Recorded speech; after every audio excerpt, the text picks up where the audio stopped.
we met, Daphne and I met Malcolm in 1969 at the University of Pennsylvania, where I was a research assistant and Daphne was first a grad student.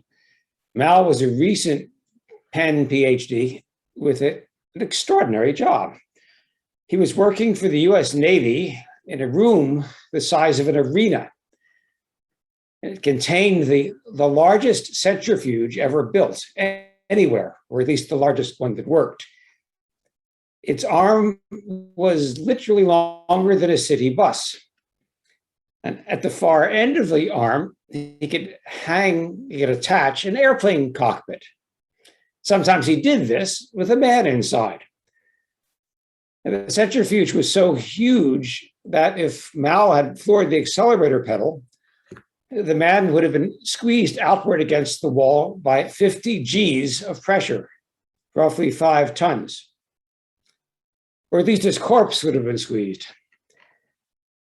Now, some of us in this audience may be alive today because of Malcolm's research on the centrifuge. He discovered that when we accelerate rapidly, we see the world rise before our eyes.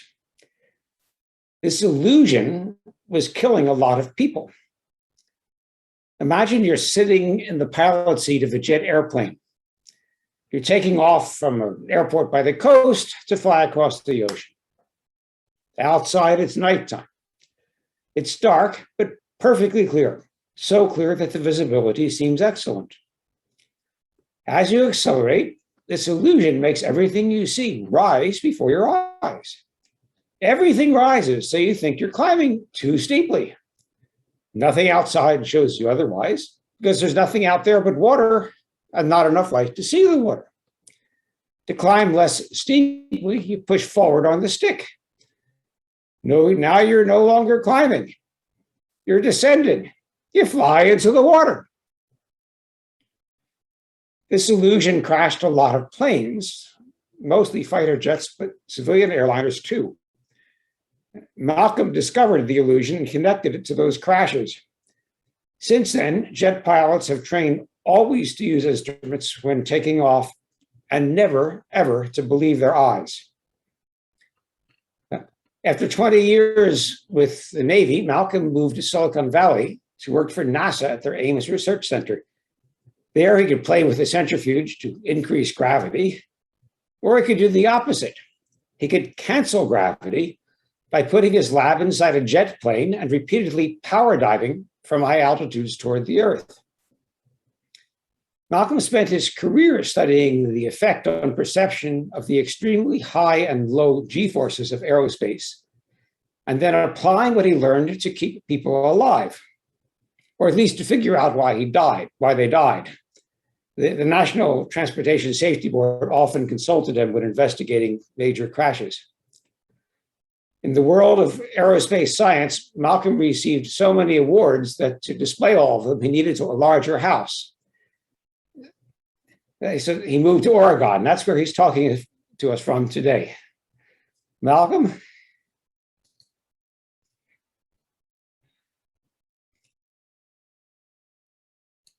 All yours, Mal. You have to unmute yourself.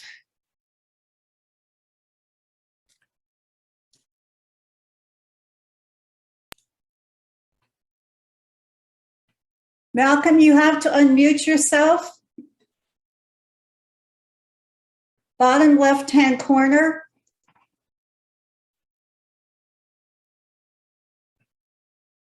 You might have to escape to see it.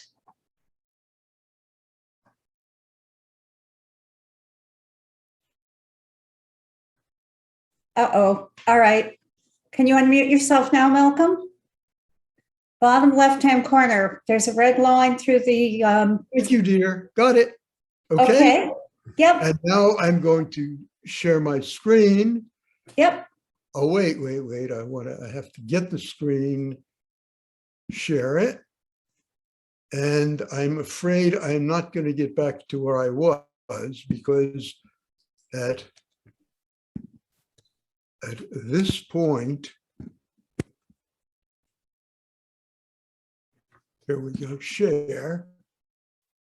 Okay, yeah, we're starting with your conclusions. Probably better to go back to the beginning. Terrible place to start. There we are. Now Now, we go, and what I have is my presenter thing, and I'm now going to go into play mode. yep, Play slideshow. And here we are. it didn't Yes. listen to you. It didn't start playing your slideshow. Sharing is paused. Bring your shared window to the front. Malcolm, actually, it doesn't matter if we see your thumbnails, the slides are big enough. Oh. If you're in speaker view, you can, vary the size of the screen. Just stay there and go. It's fine. Okay. What see you now? It's fine. We see your first slide. Okay.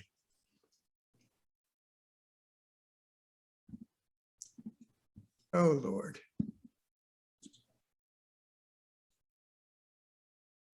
Okay.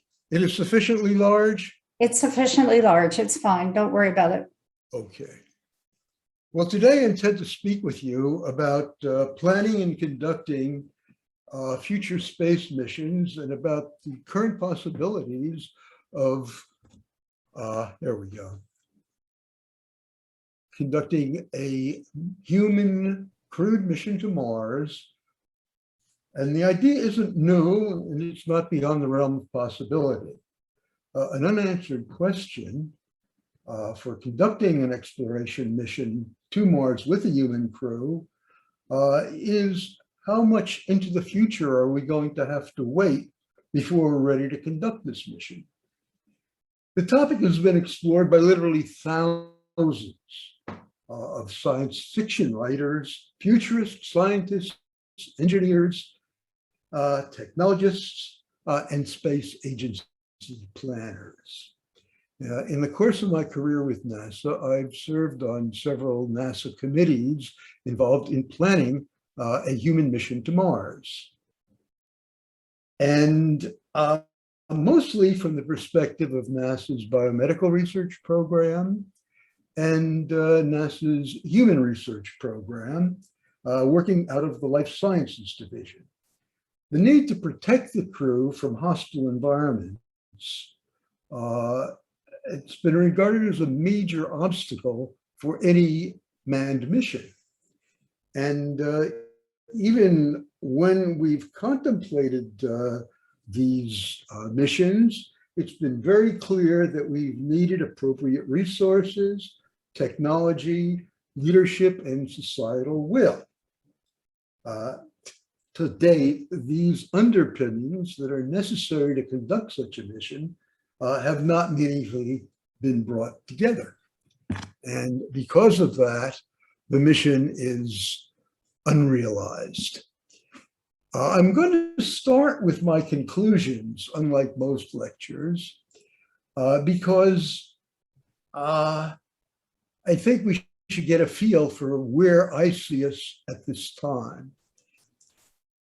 Since the mid-1970s, the idea of conducting a crewed Mars exploration mission has been projected 20 years into the future.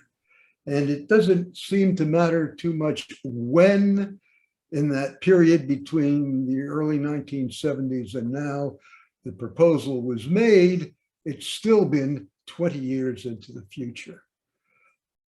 We've developed a lot of new technology.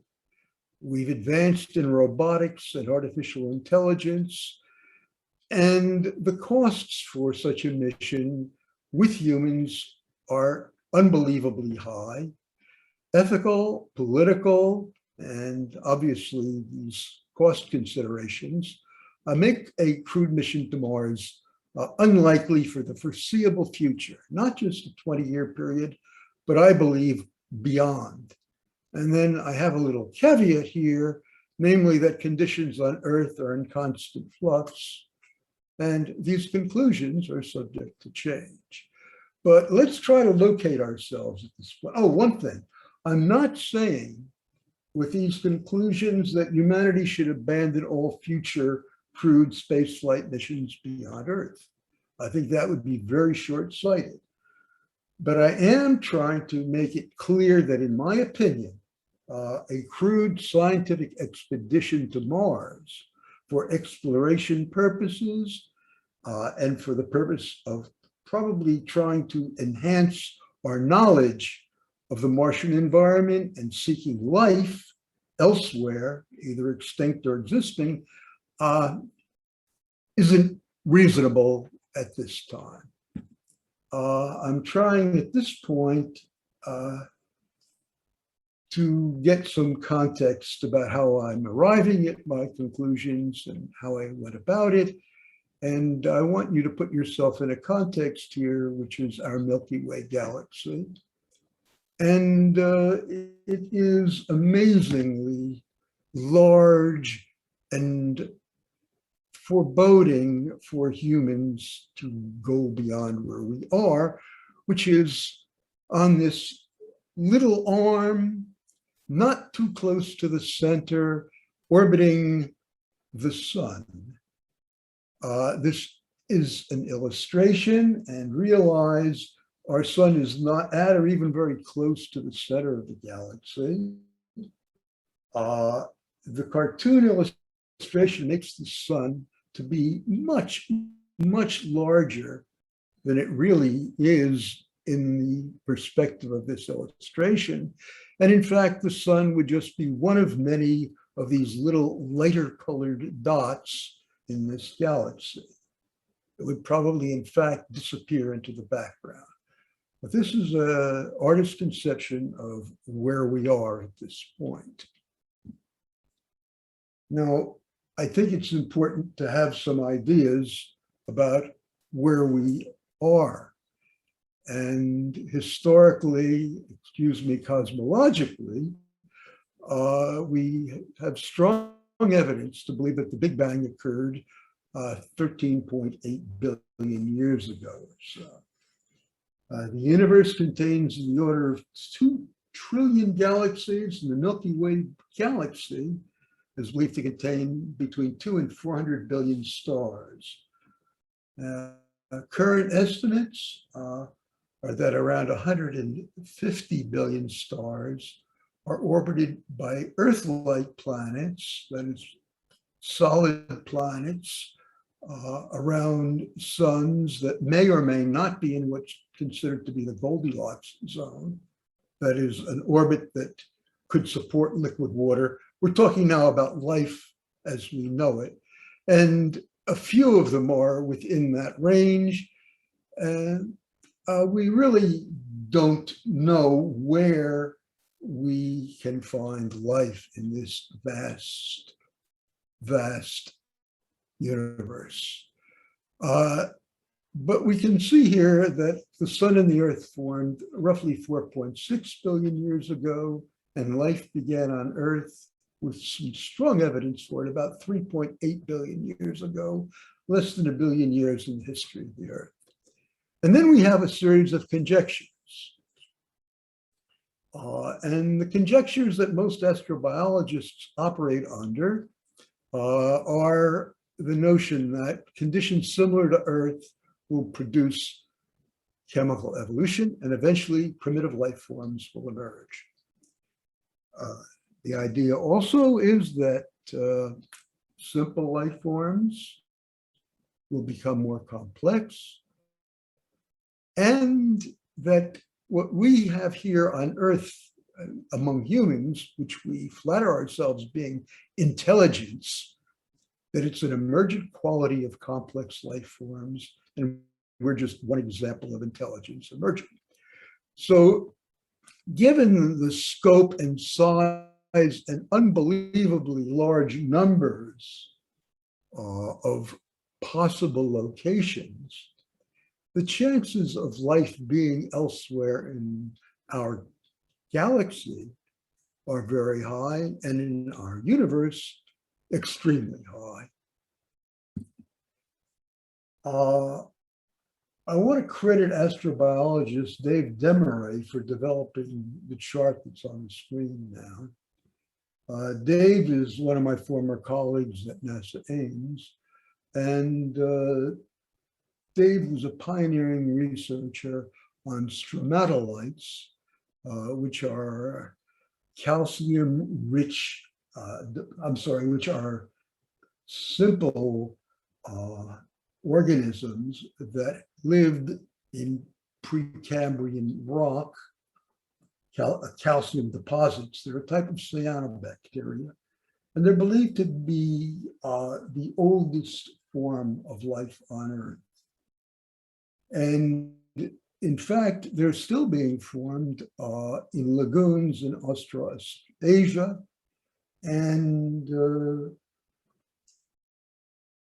we have here life on Earth within the first billion years.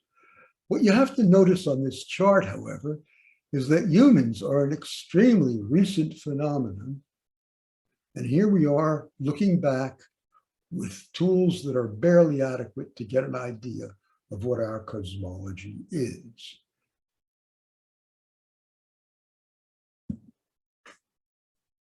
Frank and Ernst, who are not really recognized as card-carrying astrobiologists, point out that amino acids formed fairly early.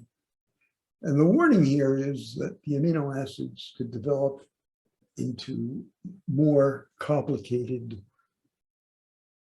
structures because amino acids are generally regarded as the building blocks of life. And oxygen is also a major product of photosynthesis, and where you find oxygen, you often can find life as well. Metrodoris. I don't know if you can see this full slide. Can you, Daphne? And if you can see the full slide. Yes, we can.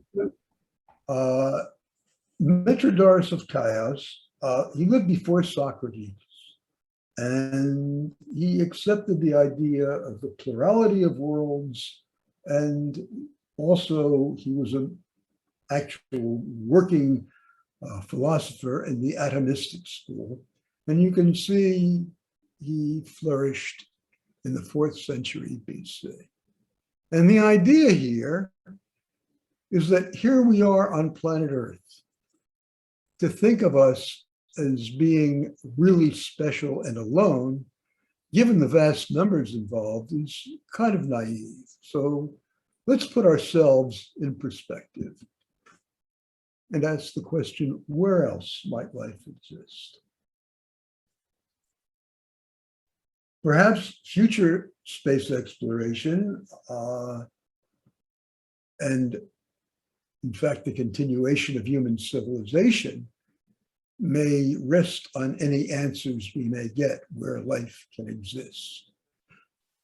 At one point, we thought of the Goldilocks zone, that is, distances from the planet that you're orbiting to your planet had to be such that the radiation from the sun would, or your star in the center, would be sufficient to maintain liquid water on the surface, because we believe that liquid water was essential. Well, we found since that idea was first expressed that you can have hydrothermal vents where temperatures are far beyond above or without it below what we think is necessary for liquid water to be and for life to exist. So thinking about it, there are many places where life could exist that don't seem likely given the location of the planets. And now I want to briefly change the topic, and we'll be back shortly. This summary, I think, gives a perspective of where we might be in our developmental history and technology that allows us to even look or to physically voyage to where life might be. Immediately after World War II, as you undoubtedly recall, there was a world tension between East and West. The United States surrounded the Soviet Union with intermediate range ballistic missiles as a Cold War strategy of confinement. And you can follow this slide in terms of perhaps an overly broad brushstroke and maybe even overly simplistic view of these events. But I think fundamentally it is a true account, given the oversimplifications. And we, as a result of this all, achieved the capability for interplanetary flight, and we put ourselves on the threshold of extraterrestrial exploration. Now, as they say, back to our main theme, walking your dog on Mars. Well, Kennedy's space program was an impressive accomplishment. And you can see on July 20th, 1969, US technology triumphed. We demonstrated that we could, in fact, leave planet Earth and go to our moon. Here is a very impressive photograph of a boot print on the moon, looking back at Earth with Earthrise. And it's clear we were getting out, and it's too late. Pandora was out of the box, and we began to send rockets wherever we could, repeatedly to the moon, and then robotic missions carried by rockets to the inner planets. This is a picture, which is a haunting image, a picture of Earth taken from space. It took on the title Earthrise, and it became an inspiration because it documented how life on a lonely planet looks from outside of the planet, from space. Earth is all that humans have ever known. And we see that we do not see international boundaries or any other man-made line of demarcation. The planet appears to be a single entity, shrouded in white clouds and an abundance of liquid water on the surface, and a very thin, life-sustaining atmosphere. The balance of nature and the fragility of life on the planet are almost palpable when we look at this picture. And it has become, as you know, for the environmental movement, an iconic image. Okay, are we alone in this vast universe? Where else beyond Earth might we look to see if other life forms either do or did exist? And astrobiologists, astronomers, and other planetary scientists have considered a series of locations. Oh no, what has happened here? I don't know. That happened last week. Milton, could you stop drawing on the screen? Don't worry about it. We will habituate to it. Okay, so here we are, and we have various places to look for life. Mars comes up as a likely possibility. It is 54 million kilometers at its closest, and 401 kilometers at its furthest point. And communication delays are 3 to 22 minutes. That is, at the speed of light, a signal sent will arrive at its destination in approximately 3 minutes when the planet is at its closest, and 22 minutes when it's furthest away. Venus seems unhospitable or inhospitable because it is hellishly hot. Landers have survived for 2 hours at the most, and then they've either melted or become deactivated. Microbial life should exist in the cooler upper reaches of its atmosphere, and it is quite close compared to any of the other potential targets that we have here, with communication delays of perhaps 2 to 15 minutes. However, it doesn't seem to be quite good as a likely target.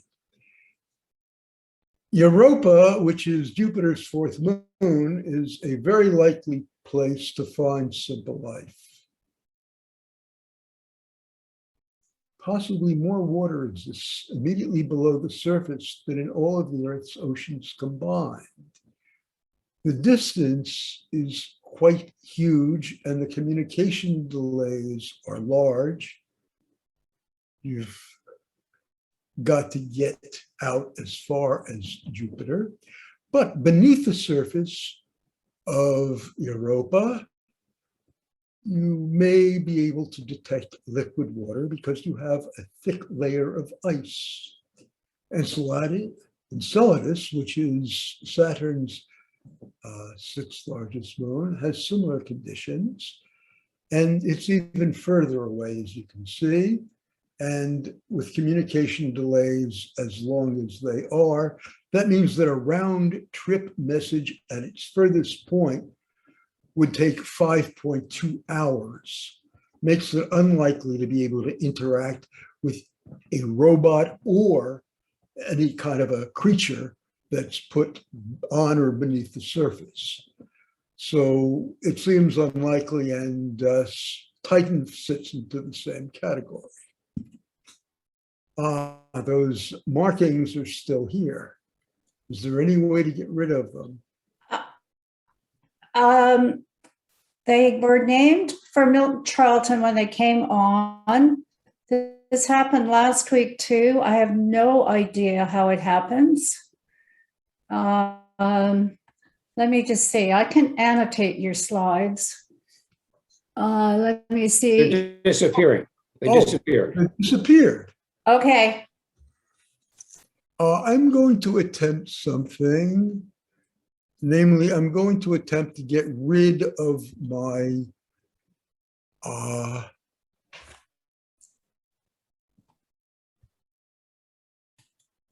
navigator. I don't need it, I don't think.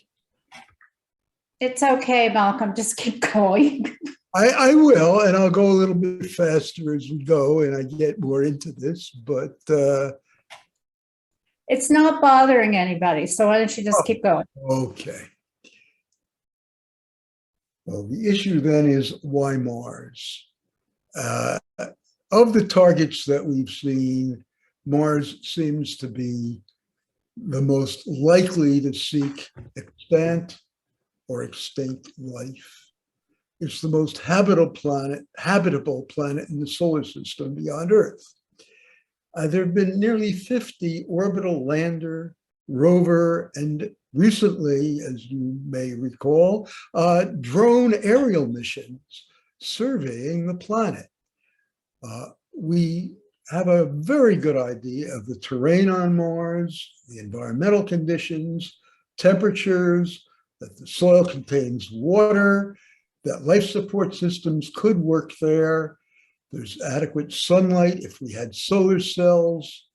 It's got a little bit of gravity, but not too little to be able probably to support people locomoting on the surface, since this is roughly 3/8 of Earth's gravity, and we've been on the moon. And the daylight-night rhythm is similar to that we experience on Earth. And we can even deal with the time delays for communication. But, and of course, in human history, science fiction has been replete with stories about voyages to Mars, and the astrobiology community, the Mars Society, the Planetary Society, are highly supportive of a crewed exploration mission to seek life on Mars. The reasons to go to Mars, this is reasons given by the Brookings Institution. And of course, the first intellectual reason, rationale for going to Mars, is to understand life, where it exists, if it ever really did exist there, what the chances of finding it elsewhere might be, also to develop new technologies as we develop programs to explore for life.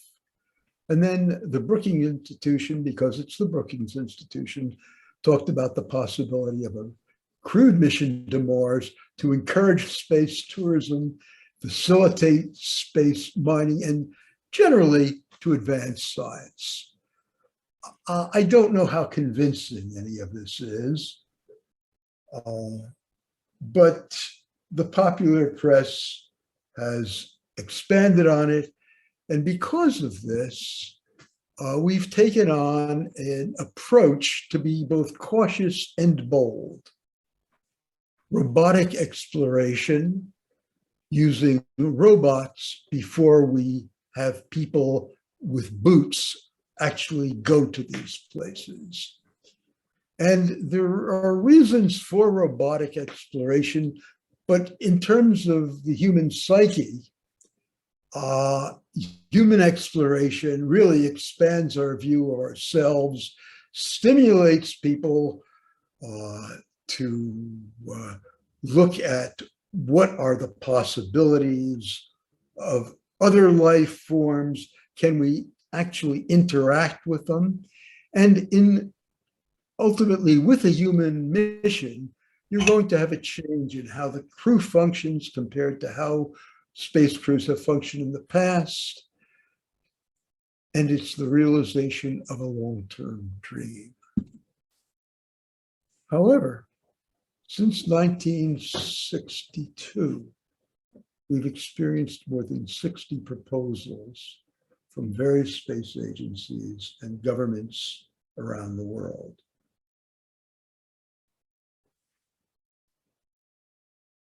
Not only has none of these proposals been funded or carried to fruition, but all but a very few have been totally abandoned in terms of any kind of specific commitment. There have been short spurts, but none of them have been carried through, and it requires a tremendous amount of commitment and resources to go beyond where we are at this point. If we look at space programs in the past, successful missions have had clear and challenging goals, important results projected. The technology has been reliable. Whoever has run this kind of a mission or a program has had an educated workforce. And the proposal has been done in a timely manner and executed in a timely manner. Namely, all of the variables that are important for successful programs were brought together. And in order for us to bring all of these together, it takes a timely proposal, a realistic, well-defined goal, and a reasonably high chance of success. Which brings us now to the mission to Mars proposed and discussed at a meeting. Let me just go down one more slide. First, this was a poster for the symposium held at the Marston Auditorium of the California Academy of Sciences in the year 2000. As you can see, there were 3 participants. One was Chris McKay, who is an astrobiologist who's been talking about terraforming Mars and talking about a long-term view of having humans go to Mars and to other places in space. Bob Zubrin, who is the founder of the Mars Society, and talked about mission design, how we could go there, and a Mars Direct proposal that we don't have to wait. We can take the resources we have and we can go, you go minimally with as little backup as you can possibly are obligated to take, and just let's go as quickly as we can. The urgency of this mission is not clear, nor is the safety or the chances of success very high given where we're at now. I mostly function as putting some rain on their parade, because at the time I was the assistant chief of the biomedical division, biomedical research division at NASA Ames, and we were concerned about all of the variables that had to be controlled as far as human physiology is concerned in order for us to successfully accomplish this kind of a mission. There are tremendous biological and psychological challenges to the crew, and we didn't have everything answered to the point that we had any confidence that we could pull off such a mission. So here it was, and we discussed these issues at this meeting. Now what I'd like to do is look at going to Mars even with robotic missions. And the meme in the aerospace community has been Mars is hard. Missions to Mars had not been completely successful. In fact, up to the time when we had this symposium, more than 3/4 of the missions had failed. And it's only been since 2000 that we've had a mission success rate exceeding 85%. Now let's remember, these missions are with robotic devices, and these missions are relatively simple compared to what would have to be done with humans being protected all the way. And would you be willing, or can we get a crew that is willing, and a society that from an ethical point of view would be willing to tolerate a success rate that has a 15% chance of failure, given a more simple mission paradigm even? So a mission to Mars remains extremely daunting. Here are some of the statistics, decade by decade, of what we've been doing with robotic missions. And it's not until after 2020, or beginning 2020, that with the 3 missions we've had complete success in all these missions. However, I'd like you to take a look at the numbers of missions that were performed each decade, starting with 12 in the decade of the 60s, and now to 3. There isn't a very large database in recent times to base what the safety would be. So what are the challenges of a Mars mission? First of all, there are orbital mechanics considerations.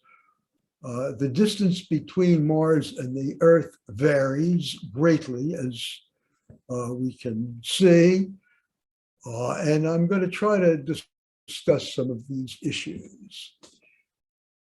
We do have a database. Daphne, I don't know if on the, oh yes, what I'm trying to show here, and I don't know if you have hidden what the ratios are. We see the ratios. We see the full slide. Okay, excellent. What you can see here is our experience has been going to the moon. And now we're trying to go with a crewed mission to Mars.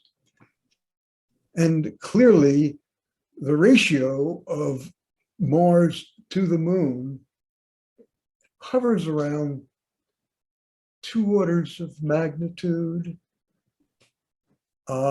So we don't really have any experience with crewed missions beyond the moon. And in order to do a crewed mission, you have to provide the crew with a microenvironment, that is a surrounding environment that will provide as much of the Earth's atmosphere, pressure, gas mixture as possible, thermal insulation, and these systems have to be reliable. You have to have adequate consumables brought with you so that once you're on the planet, you have air, water, and food, or you have to have ways of bringing these consumables from your destination planet. You transition between gravity and weightlessness. Radiation effects on Mars are a major consideration because there is no Van Allen belt and no attenuation of radiation from the sun or solar flare events, high Z particles, cosmic radiation that you have on Earth, and you have waste management issues. We don't want to pollute Mars. The environments that are encountered in space flight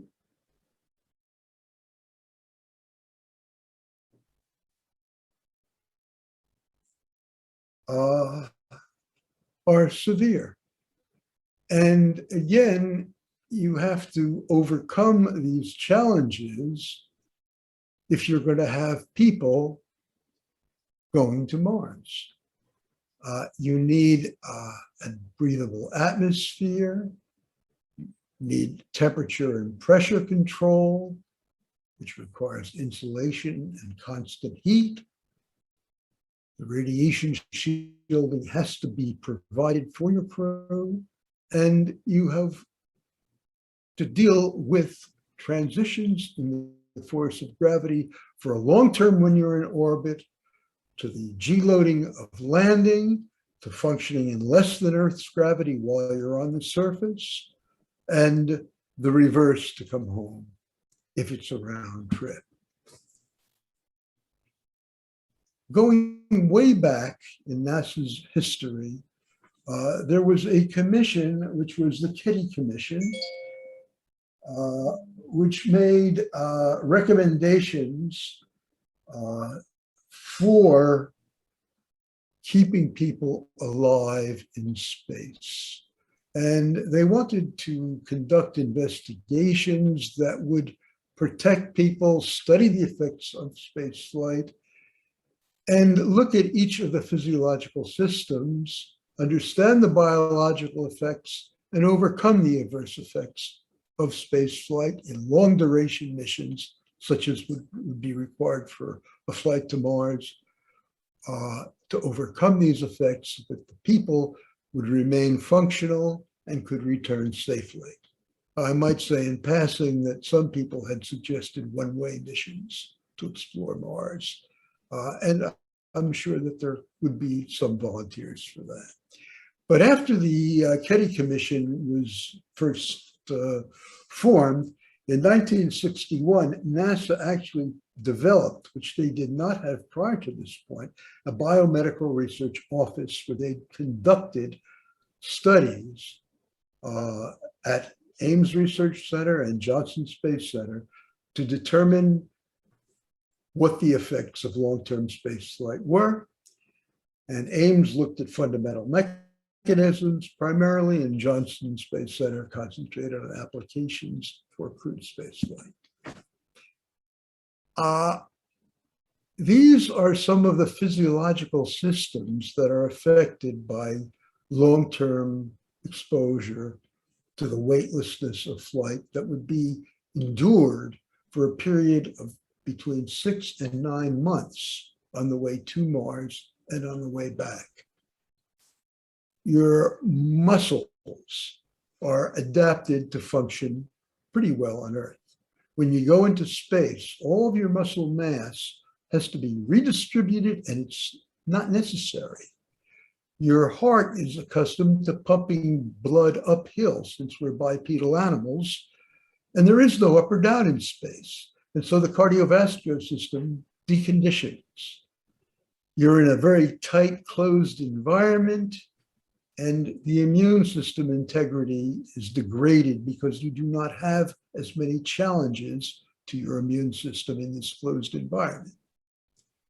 Your sensory motor activity, your whole balance mechanism is devoted to providing appropriate reflexes for you to maintain balance and oculomotor control in a 1G field, such as what you have on Earth. When you go to space, a sensory motor recalibration is needed, and it takes time. And in some cases, astronauts have reported space sickness as a result of some of this. The reflexes of moving your eye to maintain fixation on a target here on Earth are aided by otolith oculomotor control mechanisms. The otolith system is not stimulated the same way in space. And so the result of a head movement may mean loss of a visual target fixation, which you then learn to acquire, but in a different way. You have to recalibrate your entire sensory motor system. Here on Earth, if I were to reach out for something, my motor activity is calibrated for the Earth's gravity. In space, I would tend to reach too high initially. Gradually, I compensate. Well, this elimination of a consideration of the weight of the limb to function well in space is going to come back and bite you as soon as you come back to any kind of a gravitational field, because your arm again weighs something and you have to compensate for the change in weight. Some of these recalibrations are swift, some take time. There are many other physiological and behavioral adaptation strategies. For example, how you locomote, how you wayfind. We tend to give people directions, go so far, turn left or right. Well, the physical direction of left or right depends upon a gravitational field, because without an up or down, left or right has no meaning in the outside world. It's an egocentric reference, not an external reference. So a lot of processes that we take for granted on Earth would be dramatically changed in space. Well, NASA then, because of the Kennedy Commission, developed a new approach to change the biomedical research program into a human research program. And the human research program began to be one of identifying risks. And to identify the risks and then conduct studies, develop countermeasures, apply the countermeasures, using shuttle and the International Space Station as a test bed, then to evaluate the adequacy of the countermeasures and eliminate the risks. This whole approach was begun in 1997, and it's survived till the present, although the players have changed. In 1997, the National Space Biomedical Research Institute was formed, and it funded research, and it was one of the major arms of NASA to get academic researchers involved in addressing the effects of spaceflight. Initially, the program was just an in-house program.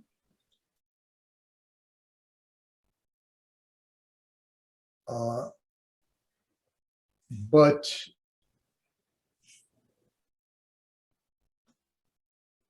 excuse me for one moment.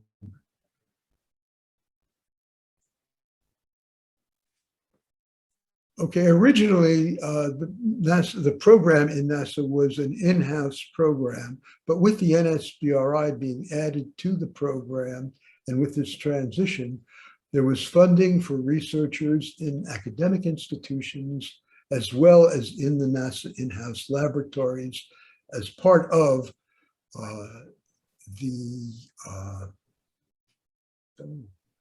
excuse me, please, the human research program, vice what was called the biomedical research program. The human research program is much more pragmatically oriented and looks to solve the problems of spaceflight, and at the same time trying to improve health on Earth generally, which is what the National Space Biomedical Research Institute was set up for. Then finally, in addition to this, there are psychosocial considerations. An interplanetary mission, a long duration space flight, subjects the crew to isolation, confinement, very limited social interactions, a challenge to maintain skills, how you would operate the systems, whether you maintain your skills, and how, when you have changes in the environment, the way human-machine interactions are operated is also going to change. With gravity, without gravity, staying at your station, these will change, and you need devices that are sufficiently flexible to allow you to operate them in multiple environments. And then the issues of autonomy and authority. You really need to have some rules by which people are delegated authority. They know what they can do on their own, what they have to do in concert with others. And this whole issue has got to be defined in advance, because over the course of a mission, the degree to which people exert autonomy or respond to authority may change.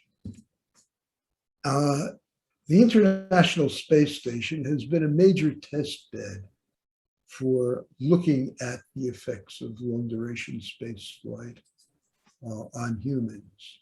And you can see a quick rundown of many of the studies that have in fact been conducted on the International Space Station.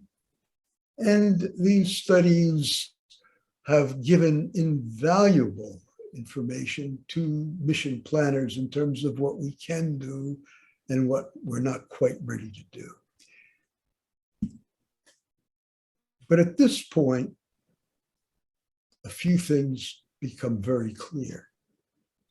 A human mission requires a life support system that is reliable, complex, balanced, and will go on for a long period of time without a large amount of maintenance activity required. Overall, despite all of this, the mission plan is a high-risk issue. An adequate supply of food, water, air, etc., may be a major problem if you can't be assured that it's there in place, or that much of it could be recovered from the Mars environment. There's a continuous need, and you can just run down this chart by yourself, seeing what challenges have to be met in order to accomplish a human mission. The program costs, again, Brookings Institution looked at something of the order of $1.5 trillion over the long haul for a manned mission to Mars. And in all of 2020, the entire US gross domestic product was $21 trillion. So you're talking about something like 7% of a nation's gross national product, a very rich nation. So in order to successfully accomplish a crewed Mars mission, we need to overcome all of the obstacles presented. And we have, in fact, overcome many of them. But on ethical grounds, it may not be justifiable. Money may be spent better in another mode. Now, this may not be an either or, but $1.5 trillion is a lot of money. And despite all of that, if you have humans on Mars, there's going to be extensive adaptation, both behavioral and biological, that would be required of the crew. And before you would ever do anything on that, I think it's absolutely necessary for us to conduct a thorough risk-benefit analysis. Let's just take a look at what the issues here are.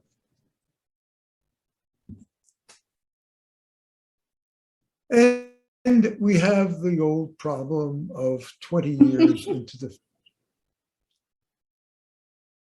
In 2019, the Institute for Defense Analysis reviewed the then current crewed Mars mission program.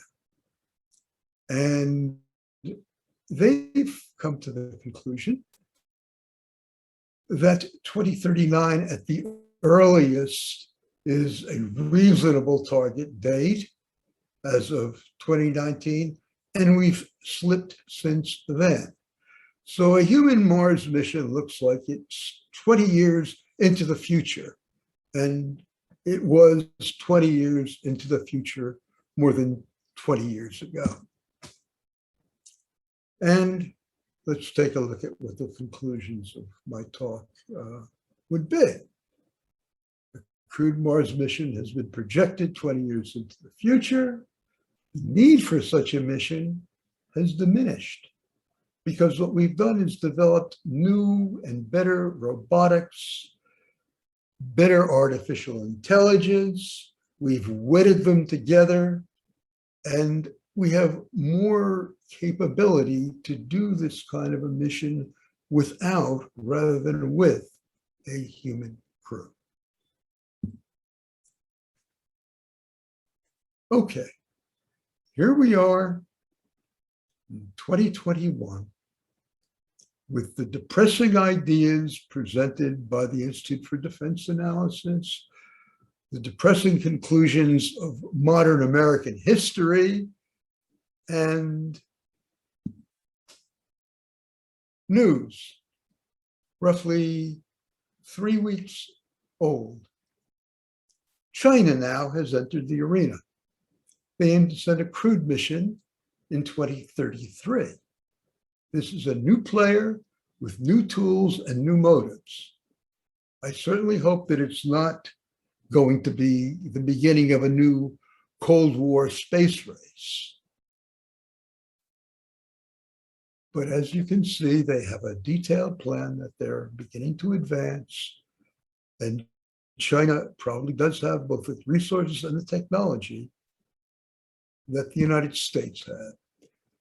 And so we have to look at the issue of timeliness of a mission and what we want to do and why we want to do it. And the time for a sophisticated robotic and artificial intelligence-driven mission is probably upon us now, or it certainly is rapidly approaching.